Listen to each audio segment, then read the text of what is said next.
I used to believe one dangerous lie, that if you stayed calm, stayed respectful, stayed quiet, the truth would eventually defend you.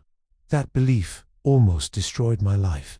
Because when your own family decides to ruin your reputation, silence doesn't make you noble, it makes you an easy target, and I didn't realize I was under attack until it was already working. This is a story about family betrayal, a smear campaign, and the kind of revenge Reddit stories are built on. Not the loud kind, not the illegal kind, but the kind that ends relationships permanently and leaves no room for denial. This is the story of how my own family tried to erase me, and how I finally told the truth. I grew up in what looked like a normal American family from the outside, to parents, siblings, family gatherings, holidays that looked good on Facebook. Nothing dramatic, nothing obviously broken. But if you've ever grown up in a toxic family, you know the truth doesn't live on the surface. It lives in patterns, in favoritism, in who's believed and who's blamed. I was the responsible one, the one who didn't cause trouble, the one who kept the peace, and somehow, without realizing it, that became my role. If something went wrong, I smoothed it over. If someone was upset, I apologized even when I didn't know what I was apologizing for. If there was tension, I was the one expected to be mature about it. At the time, I thought that meant I was respected. I was wrong. It meant I was convenient. Things started changing when I moved away, not dramatically, not overnight, just enough distance for me to stop being useful. I got a better job, built a life outside the family bubble, stopped being available at a moment's notice. And that's when the comments started. Little ones at first. He's changed. He thinks he's better than us now. He's hard to get a hold of. Nothing I could directly confront, nothing I could prove. Just enough to plant a seed. If you've ever dealt with narcissistic family members, you know how this works. They don't attack you outright. They'd rewrite you. At first I didn't even know anything was wrong. I just noticed people acting different. Friends I'd known for years suddenly felt distant. Family, friends stopped returning messages. Invitations quietly disappeared. Then came the looks. That subtle hesitation when I walked into a room. That polite smile that didn't reach the eyes. Like people had already decided something about me and were waiting for me to confirm it. I remember the exact moment it hit me. A coworker, someone I trusted, pulled me aside after work. He hesitated before speaking, like he didn't want to be the one to say it. And then he asked, "Hey, can I ask you something?" I said, "Sure." He lowered his voice. "Why does everyone think you're difficult?" That word, difficult, not evil, not cruel, just vague enough to be believable. I laughed it off at first. "What do you mean?" And that's when he said something I'll never forget. "I don't know, I just keep hearing things from your family. They seem worried about you." That was the first time I realized the damage wasn't random.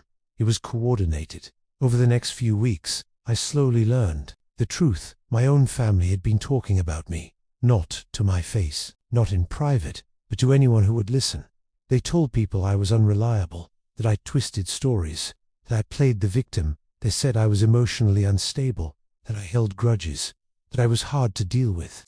And the most effective lie of all, he means well, but he hurts people. That sentence alone can destroy a reputation, because it sounds compassionate, it sounds reasonable, and it makes anything you say afterward sound like proof. I confronted them, not angrily, not dramatically. I asked questions. Why are people telling me you said I'm a liar? Why do friends think I'm unstable? Why does everyone think I hurt you? The responses were instant. Denial, deflection, gaslighting. "We never said ag. You're being paranoid. People are allowed to have opinions. Why are you always making everything a problem?" Classic gaslighting. By the end of the conversation, I was apologizing for bringing it up. That's how deep the conditioning went. For a long time, I stayed quiet. I thought, if I don't react, they'll stop. I thought, if I live well, people will see the truth. I thought, if I expose them, I'll look like the crazy one. And honestly, that fear kept me trapped. Because when a smear campaign comes from family, it's more powerful than one from strangers. People assume family wouldn't lie. They assume you must have done something, and the more you defend yourself, the guiltier you look. So I stayed silent, and they got louder. The lies evolved. They became more specific, more confident. They started rewriting old events. Suddenly, arguments I barely remembered became stories where I was aggressive, Boundaries, a set, became abandonment. My absence became proof of guilt. And the worst part, they smiled to my face. Family dinners, holidays, birthdays, they hugged me, asked about my job, acted normal, then went back to destroying my name when I wasn't around. That kind of betrayal does something to you. It makes you question your own memory, your own character, your own worth. I started wondering if maybe I really was the problem. That's what toxic families do best. The breaking point came late one night. A message that wasn't meant for me. A group chat screenshot accidentally sent to the wrong person, then forwarded to me. And there it was, in writing, everything they'd denied. Laughing about how people believed them. Joking about how I couldn't defend myself without looking crazy. Coordinating stories. One message hit harder than all the others. Don't worry. If he ever says anything, we'll just say he's unstable. Everyone already thinks that. That's when the fear disappeared. Because once someone plans to destroy you, you stop worrying about being polite. It didn't explode. I didn't confront them. I didn't warn them. I did something much more dangerous. I started documenting everything. Screenshots, dates, messages, contradictions.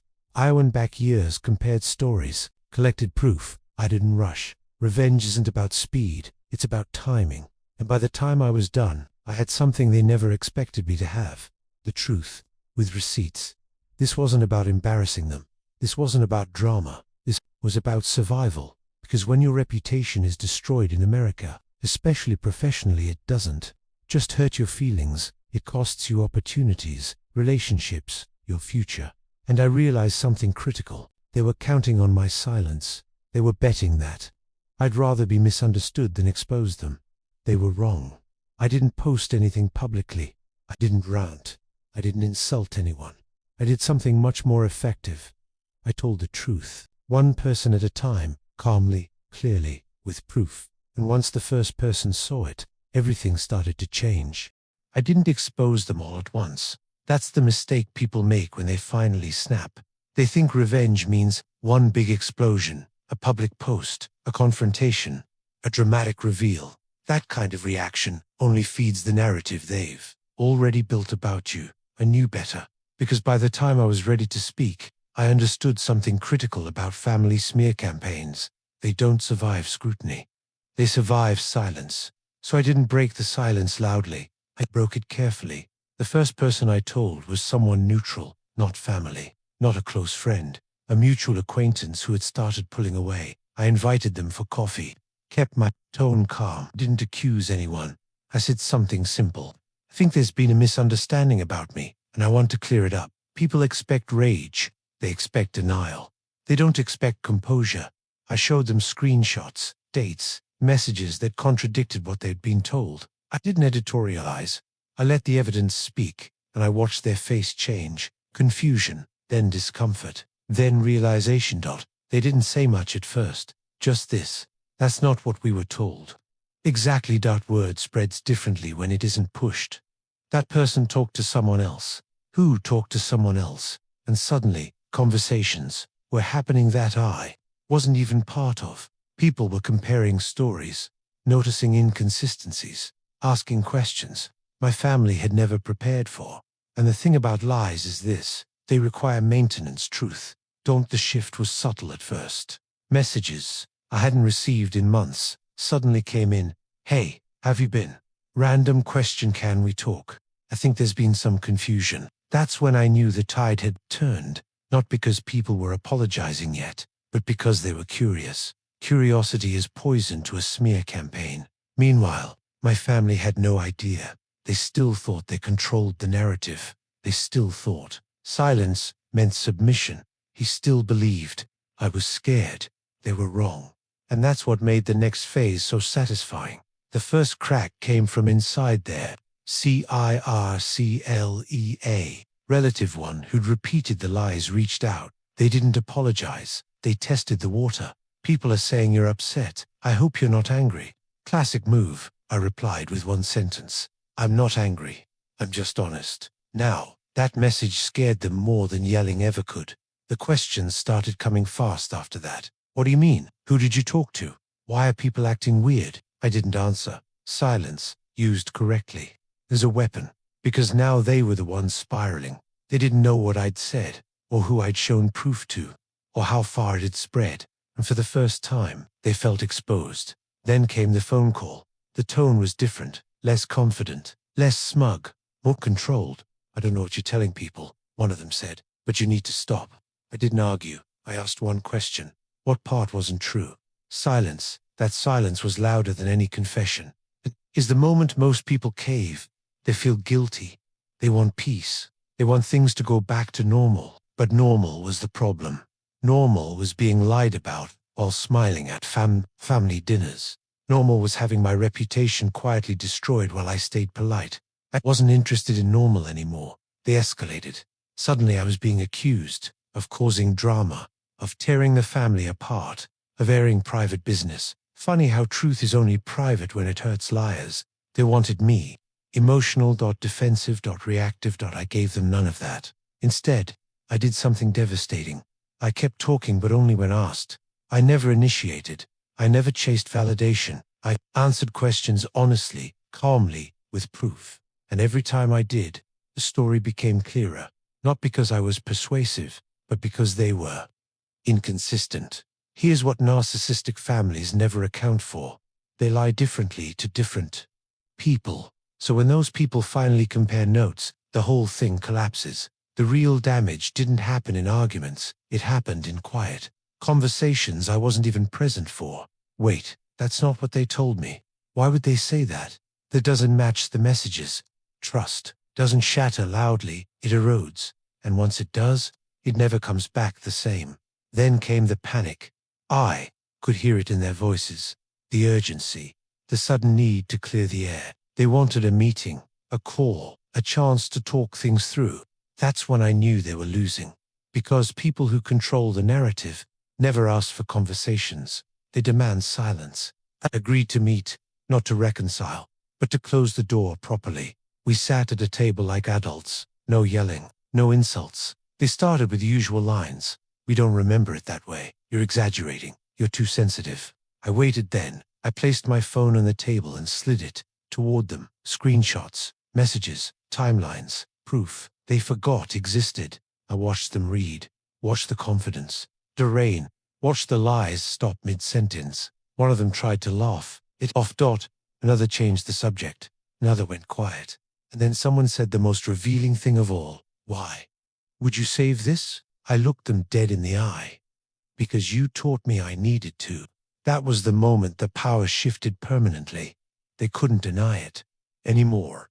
They couldn't gaslight. They couldn't pretend. All they could do was minimize. And minimizing is the last stage before collapse. They tried to make deals. "Let's just move on. Do we really need to drag this out?" Family forgives. But forgiveness without accountability is permission. And I wasn't asking for permission. I was reclaiming my name. I didn't demand apologies, didn't threaten exposure, didn't raise my voice. I said one sentence that ended everything. "I won't protect lies that hurt me." That sentence cost them control, and they knew it. After that, the tone changed everywhere. People treated me differently, warmer, more open, more respectful. Not because I begged them to, but because the truth had finally reached them, and the lies no longer fit. My family noticed. They felt the shift. The invitations stopped for them. The whispers changed direction, and suddenly they were the ones being questioned. That's when they realized something terrifying. I hadn't ruined their reputation. I'd simply stopped carrying the weight of their lies. They'd still tell themselves they're the victims. They always will. But here's the quiet revenge they never saw coming. I don't need them anymore. Not for validation, not for history, not for identity. The truth freed me in ways anger never could. And the best part, I didn't have to destroy them. They did that themselves. I just told the truth. Once the truth started spreading, something interesting happened. People didn't rush to confront my family. They didn't demand explanations. They didn't make scenes. They just watched. And that was worse, because when people stop reacting and start observing, it means trust is already broken. The whispers didn't disappear. They changed direction at first. My family tried to act like nothing was happening.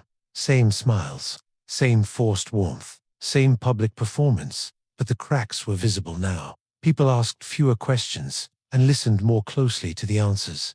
and my family. They weren't built for consistency. They were built for control. I noticed it at a gathering I almost didn't attend. I'd debated skipping it entirely. Part of me didn't want to deal with the tension. Another part of me wanted to see something for myself. So I went. I didn't bring receipts. I didn't bring defenses. I brought calm. And calm is terrifying to people who thrive on chaos. The room felt different the moment I walked in. Not hostile, not warm, just alert. People who once avoided me now nodded, smiled, started conversations. Meanwhile, my family hovered, watching, measuring reactions, trying to figure out what I had said, done to whom. That kind of paranoia doesn't come from innocence. One of them pulled me aside, quiet voice, forced smile. I don't know why people are acting weird, they said, but I hope you're not telling stories. There it was, the fear disguised as concern. I replied calmly, I'm just answering questions. Honestly, their smile froze. That's when the real damage started. Because when someone who's been lying realizes they can't control the narrative anymore, they don't stop lying. They escalate. Suddenly, I was being accused of turning people against them, of playing the victim, of holding grudges. Funny how emotional abuse always gets reframed as your reaction to it. They said I was obsessed with the past, but the past only mattered because they were still lying about it. They tried rewriting their rewrite, backtracking, minimizing, changing details. But once people have seen proof, backpedaling only confirms guilt. And here's the thing about family betrayal. It hits harder when witnesses realized it wasn't mutual conflict, it was targeted. I didn't correct every lie. I didn't chase every rumor. I let inconsistency do the work, because the more they talked, the worse it sounded, and the less I talked, the more credible I became. Then came the apology. Attempt, not a real one. The kind that starts with "I'm sorry you feel that way." The kind that avoids responsibility while fishing for forgiveness. They wanted closure, not for me, for themselves. Closure is a luxury liars ask for once they're tired. They ask for a family meeting. Again, different tone this time. Less authority, more desperation. I declined. Not angrily, not dramatically, I said. I don't feel safe discussing things with people who misrepresent me. That sentence changed everything, because now the word was out. Unsafe. Not dramatic, not emotional, just factual. That's when I realized something important. This wasn't just about my reputation anymore. It was about boundaries, and boundaries terrify people who survive on access. The messages shifted from confrontation to guilt. Family is everything. Life is too short. You'll regret this one day. Classic lines from a toxic family when control slips. They weren't afraid of losing me. They were afraid of losing authority. I started pulling back completely. No more explaining, no more updates, no more emotional labor. This is what cutting off toxic family actually looks like. Not rage, not drama, distance. And here's the part no one talks about. Once you stop participating, they expose themselves.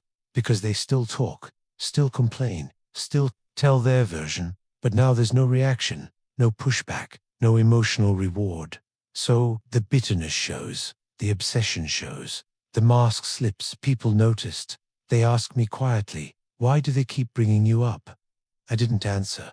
I didn't have to. Silence lets others draw conclusions safely. The final break didn't come from a fight. It came from clarity. One message, short, direct. I'm choosing not to have contact anymore. Please respect that. No insults, no accusations, just a boundary. And the response, immediate outrage. Because boundaries feel like betrayal too. Narcissists. They accused me of abandoning them, of being cruel, of tearing the family apart. But families don't fall apart because someone tells the truth. They fall apart because lies can't survive daylight. I blocked them, not out of anger, out of self-respect. That moment felt quieter than I expected. No rush, no relief, explosion, just stillness, and then something unfamiliar, peace. That's when the revenge glow started, not externally, internally. I slept better, focused better, stopped second-guessing myself. My confidence wasn't loud, it was grounded, and people noticed. Opportunities came back. Conversations felt easier. I didn't feel like I was performing a version of myself anymore. I was just me. Unedited, unapologetic, unreachable to manipulation.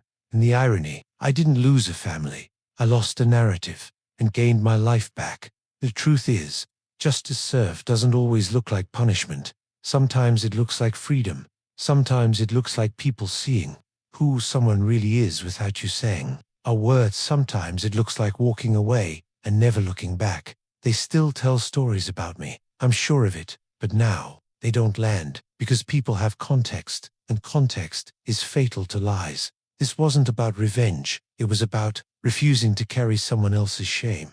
And the moment I dropped it, everything changed. Cutting contact didn't cause chaos. That's the part people don't expect. There was no explosion, no dramatic confrontation, no final screaming match, just absence, and absence is devastating to people who survive on control.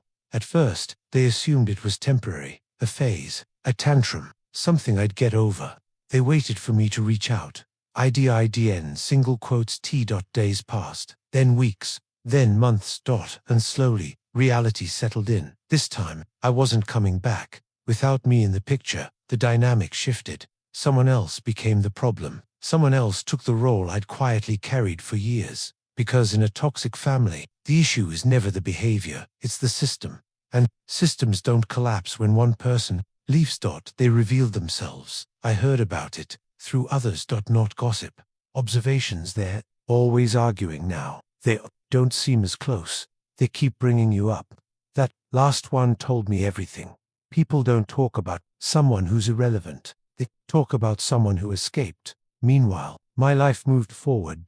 Not in flashy ways, in solid ones. I built routines without anxiety, relationships without suspicion, confidence without needing approval. The constant tension I'd lived with for years, gone. That's when I understood how deep the emotional abuse had been. You'd notice chains until you stop wearing them. Didn't feel triumphant. I felt clear.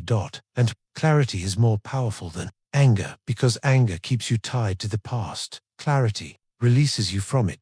Every once in a while, someone would ask, do you think you'll ever talk to them again? And I'd answer honestly, I don't know, but I'm not sacrificing my peace to make others comfortable. That answer confused people, because society teaches us that cutting off toxic family is cruel. Staying in abuse is what's normalized. The smear campaign never fully stopped, it just lost momentum. Without access to me, without reactions, without new material, it went stale. People stopped listening, because stories without evidence decay. And eventually, silence worked in my favor. Not the silence of fear, the silence of finality. The biggest consequence for them wasn't social, it was internal. They lost their mirror, the person who absorbed blame, smoothed conflict, carried tension. Without that outlet, everything reflected back at them, and they hated what they saw. For me, the revenge glow wasn't about proving anything. It was about living well without explaining myself. No more defending my character. No more rewriting my history. No more shrinking to keep others comfortable. That's the kind of revenge no one can take from you. I learned something important through all of this. Telling the truth doesn't destroy families. It reveals them. And once revealed, you're allowed to choose whether you stay. People think justice served means someone else suffers. Sometimes it just means you stop suffering. Sometimes it means the lies stop traveling faster than the truth. Sometimes it means your name is no longer a weapon. I don't regret telling the truth. Not once, even when it cost me relationships, because relationships built on lies aren't relationships, they're arrangements, and I refuse to renew mine. You're listening to this and recognizing pieces of your own life. If you've been labeled difficult, dramatic, or unstable for setting boundaries, if you've been blamed for reacting to mistreatment, know this: you're not crazy, you're not weak, you're just done carrying what never belonged to you. This wasn't just a revenge story, it was a reclaiming of identity, of reputation, of self-respect. And once you reclaim those things, no one can rewrite you again. They ruined my reputation. So I told the truth, and that truth gave me something they never will have: peace.